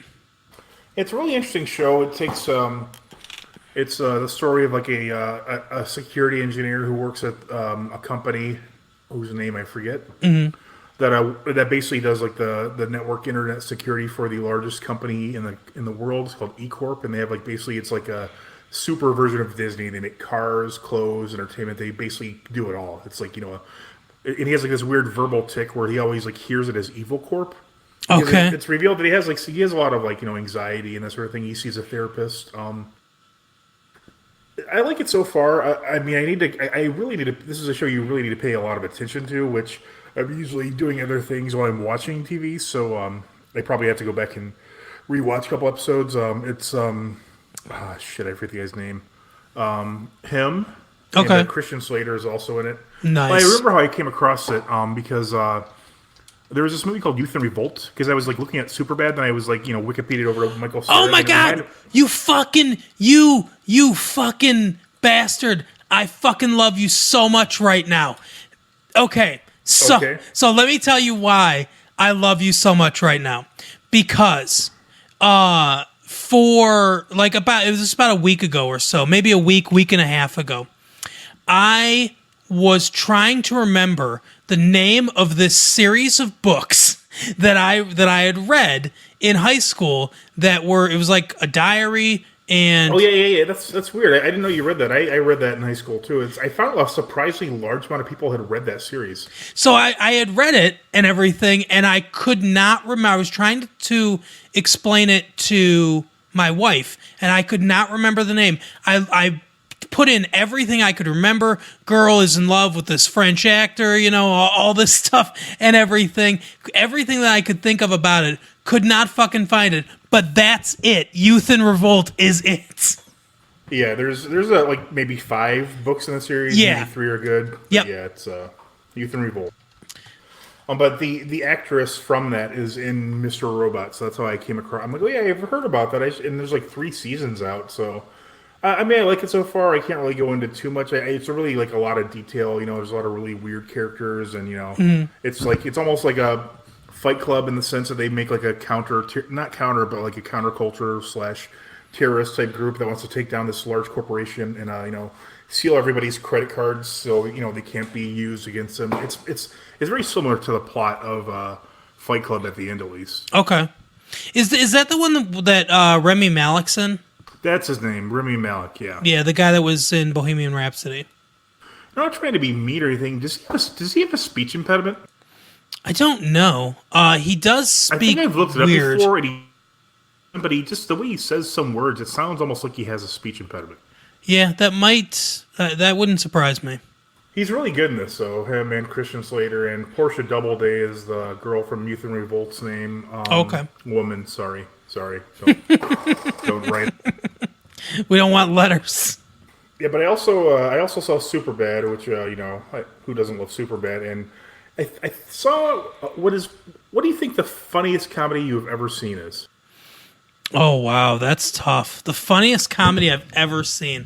I remember there was a time in the 90s where once a year I would see a comedy and I would say, this is the funniest movie I've ever seen. And then that kind of stopped happening. But, oh man, that's tough. Tell me what it is, and then I'll instantly tell you what this is, and you'll be like, oh yeah, you're correct. God, I mean, I guess I'll go with Mallrats. Okay, what I saw, and this whole series of movie is the funniest thing ever. Jackass 3. Like, Oh yeah. if you're of the type that likes those movies, they're nonstop laughs throughout the entire thing. Oh my god, Jackass 3 is like I was like dying laughing at the movie. But that specific one is very gross too. Mm-hmm. But yeah, they're just the funniest movies around, and like I don't think they get enough credit for being like they should be like winning awards for comedies. They're so fucking funny. Now I haven't actually seen Jackass 3. So It's on Hulu. I should. Oh, okay, then I will definitely check it out. My brother and I used to watch Bam Margera's show, and that was that was interesting. Or did we watch that when it was something of Big Man, Little Man, or something like that? Robin Big. Robin Big. That's what it was. Yeah. I didn't see that, but I really often catch the Rob what's Hodek? Rob something? Drydeck, I think. Yeah. But he has a show called Ridiculous, and there's like apparently like 5,000 episodes because they're always on like one of the channels I happen to be on. Mm-hmm. It's like a really like broke ass version of America's Funniest Home Videos, but it's like more violent, obviously. It's awesome. Yeah, so that's what I watched this week. Oh, well, that is great. The other thing that I've been watching, which is it's also on stream. I mean, obviously it didn't start on streaming, but it's on streaming now. It's on Netflix, I believe. Or Hulu. I think we watched it on Hulu. Is Lost. My wife watched the first season of Lost and when it was out, and that was it. And so I decided that I'm gonna watch the entire series with her. It's a nice throwback. I guess not nice, but I like Lost. So in general, I like Lost. But it's a throwback to when TV shows were presented in the way I don't like, where it was 20 episodes a season, and there's so many episodes of this show that just spin their wheels and go nowhere. Yeah, I really, really think like Netflix and other like streaming services with their abrupt seasons and their shorter episode count are really changing TV for the better. I mean, probably the last great. I never really got into Lost, so I don't know. I'm sure it's great. It's fine. But the last really great like normal TV show that I ever saw wasn't even on like regular network TV. It was on cable, which is Breaking Bad. But I mean, most people can get Breaking Bad. It's on AMC, and they play it a lot. And actually that's not fair. Better Call Saul's. I in a lot of ways, Better Call Saul I think is better than Breaking Bad. Yeah, I do. Both of us love Better Call Saul quite a bit, and I'm sure both of us are eagerly awaiting the next season of it. And yeah, I mean, it's like AMC's almost like a streaming service too. I mean, I know they don't release them all at once like Netflix does and things like that, but because it's cable, there's more freedom. I just like it's not the same as like broadcast TV. I put them more towards that. I was surprised by Mr. Robot. There's actually quite a bit of swearing and stuff in there, and there is like some really like graphic, like not quite fully nude. I don't know if it's like a different edit than you normally see on USA or not, but it was surprisingly graphic for like a regular basic cable show. Yeah, that's definitely interesting. But I will definitely check out Mr. Robot. You don't have to check out Lost. You wouldn't. I don't think you'd like it. Yeah, I'm not going to. It would. Oddly enough, I've read quite a bit about it. Like I'm like, oh, maybe I might like this, but I've never read enough to be compelled to actually want to watch it. Here's the problem: it could have been great if Lost, instead of being made when it was made. If it was made today, it would probably be really, really good because the premise and the ideas and everything are behind it are good. But there, like I said, there's a lot of episodes where nothing happens, like almost nothing. You get some character development and stuff, but it's really long and indulgent, and it takes its sweet time to get anywhere. And there's one full season where they're basically just spinning their wheels, honestly.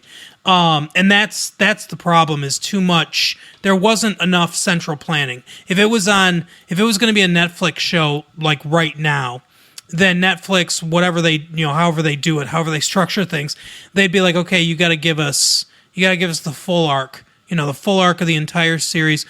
Do it in 3 seasons, or whatever. This is what we want. This is how it's got to be. And then the creative team would be forced to completely structure things. Yeah, that would be. That would be a lot better. Obviously. Yeah. I mean, I've never seen a series that's like 10 seasons. I'm like, every fucking episode was gold.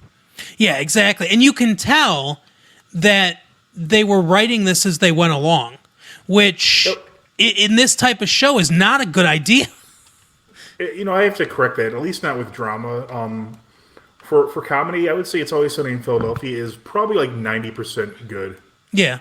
The later episodes, later seasons aren't as great, but there's a lot of gold in that series. I think I'm almost done with season 2 of that right now, and I fucking love that show so far. Season 2. Yeah, I know. I'm not anywhere near caught up. But we keep watching Lost and shit. Gotcha. What's kind of neat about It's Always Sunny in Philadelphia is you could like find different like characters, and like each episode they watch, it tells a comprehensive story. Mm-hmm. Like if you look for episodes with the McPoyles, you can see them getting progressively like more hateful towards each other and stuff. And it's only like maybe 10 episodes, but they're all like I love those episodes. They're hilarious. But yeah, It's Always Sunny in Philadelphia, and comedies can be like sitcoms can be more like that. Sitcoms can be, Yeah, Futurama is really decent all the way throughout. Mm-hmm.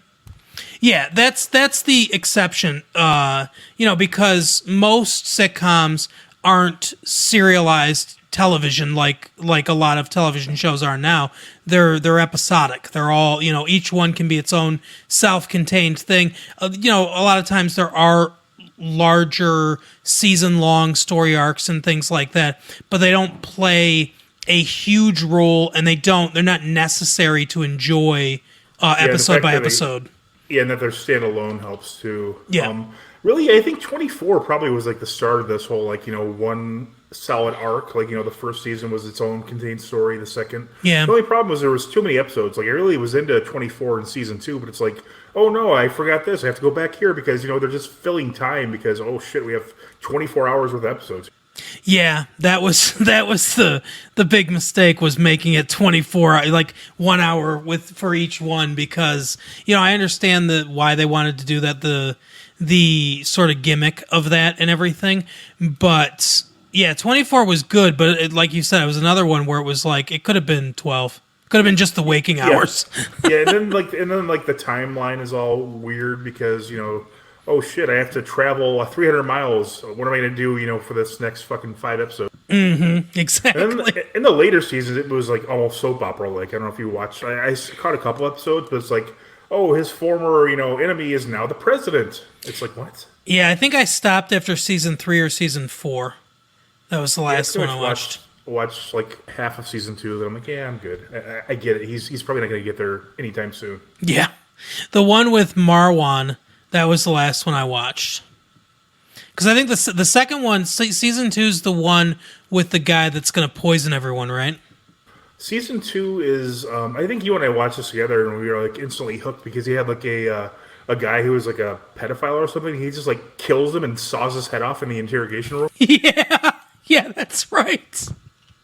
And then there was some later seasons that actually were very timely because he almost had like deep fakes with like the voice and that kind of stuff. Mm-hmm. Yeah. And then his brother's on the show, and his brother and his dad are like the enemy. It's like, what are you even doing here? This makes no sense. Yeah. So check out some of 24, but, for the most part, Check out 6. Yeah, exactly. Yeah, that would have been good. Just like... I don't mean Blossom's friend either. Yeah, what's she up to now? Was she related to 7 from Married with Children? I think so. What do you think Brad Renfro's doing right now? He's dead. Yeah. Let's mess up. I was listening to a podcast, the Gilbert Godfrey one, after I listened to all the ones on our network, obviously. Right. And the guy, I can't remember the name of the guy, but the voice was so familiar. Like, oh my god, who is this? You know who it turned out to be? The dad from Blossom. Oh my god. Anthony something, I want to say his name is? Wissam, maybe? Something like that? He was on... I don't know. He was on a show called Soap that I used to watch. Yeah, he was on Soap. Yeah, apparently he was a director for quite a few things, too. Oh, really? Yeah, he directed... He didn't want to be on Blossom initially, but they said he could direct some episodes, too, so he took the job. Oh, okay. And that, of course, only reminds me of the SNL sketch where Sarah Gilbert was Blossom's friend 6. Well, that is our episode for the day or the week or however long you listen to this. Or even your year. Yeah. Clap, clap, clap, clap. Yeah, if you're binging this, if you went back to episode 1 for whatever reason, don't never go back to the first, I would say 4, maybe. At least. Audio quality's not great. But yeah, so if you're binging this or whatever and you're about to take your own life like Jonathan Brandis, then don't do it. Jeez. Don't. You got so much to live for. Like, don't pull a Jeffrey Epstein and kill yourself. Yeah, exactly. And if Bill and Hillary Clinton and Donald Trump are peering outside your window, call call us or something. But Don't call us. yeah, call a friend. Hey, listen. So if you seriously now, if you are struggling with depression and anxiety, other mental health issues, and you're thinking about killing yourself, what I want you to do is pick up the phone, call a friend, and tell them to listen to Massive Late Fee. Because we'll need someone to replace you as a listener. Exactly. We don't want the listener numbers to drop. So at least tell 1. 2 would be better, to be honest with you. If you want to put it in the note, and you can include hashtags. Yeah, exactly. Then that would be fine. But anyways, take care. Just kidding. Yeah, don't kill yourself because just tell friends, but don't actually kill yourself. Because Yeah, don't we do want to that. keep you as a listener as well as the other listeners. Do you remember the kids in the Hall episode where Bruce tried to kill himself? Yes. And his note was like 80 pages or something like that. And like, can you just kind of sum it up? And it was either Scott or Mark who's like, yeah, I just skimmed it looking for my name. Yeah, that's awesome. Well, like I said, tell some friends, rate and review. We're Massive Late Fee everywhere you can find us. Massive Late Fee Mike on Twitter. And Massive late Mike, some would say. oh yeah, Massive Late Mike. That's true. So find him there and find us, everywhere that you find things. And we will see you next week. Bye. Oh, shit. Yeah. I forgot I have a new segment, but we'll do that next week. Oh, what's the segment? It's it's shitty messages. I find the dumbest comments on the internet, and I screenshot them and I read them back. Oh, I love it. Yeah, hold on, can I read you this one real quick? It's Yeah. really good. Yeah, I want to hear it. I'm gonna need some music. Crickets? No. Click, click, click, click, click. Boo doo doo doo doo doo. Liquid gel, ink, Energel. Energel? Pentel. That's the pen that I have in my hand right now. It's a 0.7 millimeter ball. It seems too small, to be honest. But remove the tip protector before use. Always retract the tip after use. All right, I was reading an article that was, I guess, Jack Black and Kyle Gass from Tenacious D teamed up with Jack White to make a song. Okay. And then, they said it was Jack Gray. So then there was another article that he had, been friends, one of the persons who was the drummer in the movie School of Rock, played on stage with Jack Black. Mm-hmm.